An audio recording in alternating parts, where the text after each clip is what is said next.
How's it going all? Chris Mystery Cleaning with the foul course once again. So, as the title of this video would probably suggest, there are some people that take some absolute staggering risks within their business. I'm not just talking about window cleaners climbing above a certain height, although that does come into it. So I wanted to sort of do a video about that because every single business has to run in the UK. It has to run within the bounds of health and safety.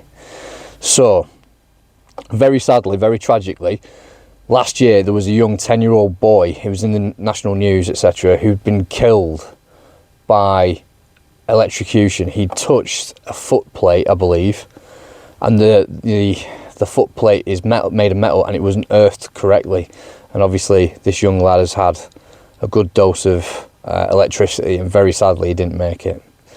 So the thing is, you know, I just wanted to sort of talk a little bit about the implications of health and safety on all businesses, not just on ours, the ones in exterior cleaning businesses. Okay, so let's take an example, right? I gave a quote this afternoon at a hotel, and it's 3 floors above the pavement at the front, and it has a basement level below that pavement, and at the back it's 4 floors tall. Okay, now the guy that currently cleans the windows there only has he uses water-fed pole, but he only does the first 3 floors with water-fed pole. I'm sure you can see where I'm going with this. Ultimately, that top floor he does traditional. It's like 4 windows that he has to climb 4 floors to go and do.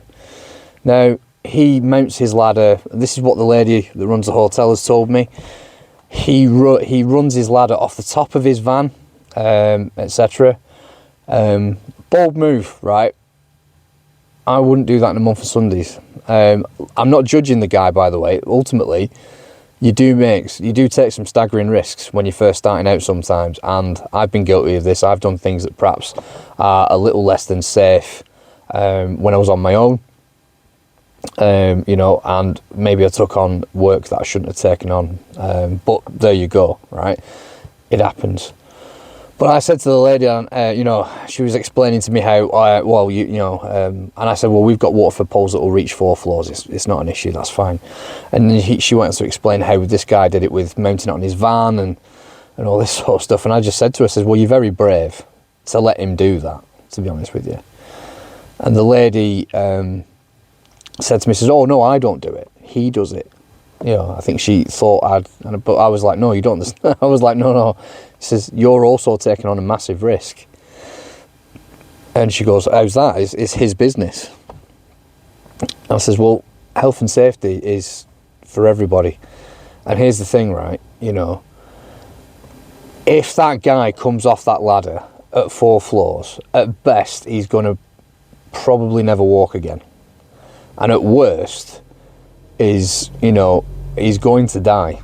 You know, there's very few cases of where a guy's fallen from 4 floors and, you know, and been better off for it. You know what I mean? It's not a clever move. And I just said to her, I says, you have to understand, if that guy falls from 4 floors, he will probably die on your site. Right, and it will turn a very nice, very profitable hotel into a crime scene that will not generate you any money whatsoever. You know, the health and safety, if you have a death on site, the health and safety will just shut you down. They won't give you a time bracket. They won't say, we're going to close you down for a month and do an investigation. Right? They're just going to say, no, you shut your doors, that's it, bang. Well, I've got bookings, send them home. You know, they don't care. They will just shut you down and conduct their investigation in their own time, and then decide what they're going to do with you. Because reality is, you have allowed someone, through their actions, to hurt themselves. You've allowed them to basically go about an action which has ultimately resulted potentially in their death. And I go back to this hotel in Blackpool, where last year, where a 10-year-old died as a result of electrocution. They shut that hotel down. It's still not open. And you know, this was September last year, it's still not open. So the idea that, well, it's his business, it's his risk, blah, blah. Some business owners take that tone. All power to them. I mean, listen, you're braver than me. I won't even let my guys climb a ladder on their own. Because as an employer, I have a duty of care to my employees. If I say to them, listen, at one point I had a lad who was like, he was very well-meaning, and he wanted to help do a gutter clear, on his own, and he used our ladder to go about it. And I found out about it, and I just said to him, says, my rules on climbing alone, it doesn't happen. And he's like, well, it was only a bit of this and a bit of that. He was playing it down. I said, all right. I said, well, let me put it in a language you understand then. If I catch you climbing alone again, if that ladder comes off the top of that van again, and you're on your own, I'll sack you on the spot. How's that sound? I said, because here's the thing, yeah. When you run your own business, yeah, fine. If you're a self-employed window cleaner and you take that choice to climb the ladder yourself, right? Cool. If you fall off that ladder, you know what I mean? You're not gonna sue yourself, are you? I said, but if you're an employee and you come off that ladder and the solicitor puts the little word in your ear, says, well, you could sue Chris because technically he's not done this and he's got a duty of care, even though you've been a complete and utter fucking idiot, he's got a duty of care, etc. So I turned around to this young lad and I said, right, I'll tell you what then. That ladder comes off the van next time and you're on your own, I'll just sack you on the spot. How's that sound? And that kind of put pay to it. I've set the tone, and I've said, listen, that's not going to happen.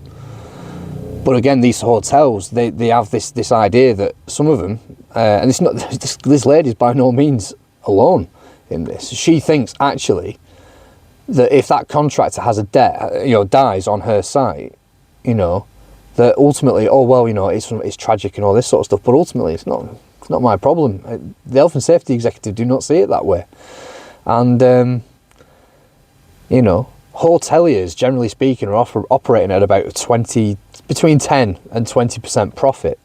So whatever money comes into the hotel, 90% of it goes out on some form of cost or another. And then there's like 10 or 20% left over, and that's what they make their living off, etc. Well, here's the thing: if you're operating at 20% of costs, right, and you have to, and the health and safety executives say, shutting you down, that's an indeterminate amount of time you are having to go without earning money. So I go back and I said, you're very brave. I said, because if you're prepared to do that, then all power to you. But there's not many folk who do that. And obviously, I think she's not our ideal customer anyway, because I think she was ticking about the price as well. So I gave a price. This guy, by all accounts, he does it for half the price. That's what she says. So we quoted her at 84 quid. So if you say 40 quid, so that guy climbs 4 windows at 4 floors for 40 quid and then does the rest with water-fed pole. I mean, Christ. Some people do take some absolutely staggering risks. But, I think it's incumbent on people like us, contractors, self-employed folk, etc.,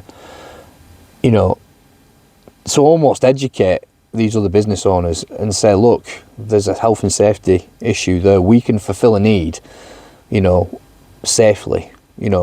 With water-fed pole, the worst thing that's going to happen on a site is let's say an accident might happen where, a window might break, or worst case scenario, you drop the pole and it lands on someone's car. You know what I mean? It happens. But it's not likely to shut you down. It might result in a negative Google review. You know what I mean? It's not going to result in the health and safety executive saying, right, you shut your doors. You know what I mean? So, when it can be a selling point a lot of the time when you turn around. So people make this out, again, you're talking about sort of gathering customers and educating a customer. Sometimes it's a selling point. You saying no sometimes is a selling point if you can articulate why it is you're saying no. If you're saying no because it's not safe, and because you have that business owner's business in mind when you're talking. As much as your health and safety is important, obviously, but it's as much about you having their business in mind where it comes to, well, listen, you don't want to be shut down if I come off that ladder, do you? You know, and this is the thing, isn't it? So people want reliability, people want, you know, a good job done, but sometimes you do have to sort of say to them, listen, you know, we're not doing that, and this is why. You know, I'm protecting myself, but I'm also protecting you as the business owner, because you don't want to be closed down any more than I want to die. So there you go. Anyway, hope everybody's had a productive week. Have a great weekend, all. I shall see you in the next video. Keep on keeping on.